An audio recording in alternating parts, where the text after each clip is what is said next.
Hi YouTube, it's Alan Sagano, president of ADS Consulting Group, and today's question is about passwords. So, what would you rather have, or what do you think is more secure?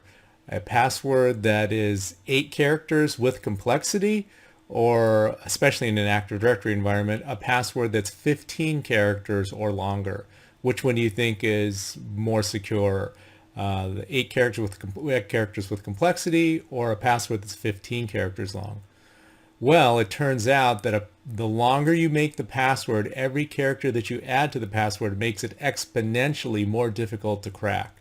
And I'll put up a XKCD here cartoon that kind of explains the concept of the reason why on a brute force attack it's actually much more difficult to crack a long password versus a password that has complexity.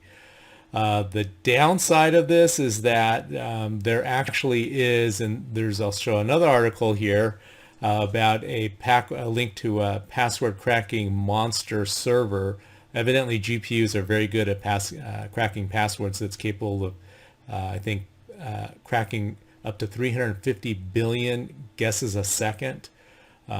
So you want to keep your password long. It's definitely more secure than a short password, even with complexity. That's number one.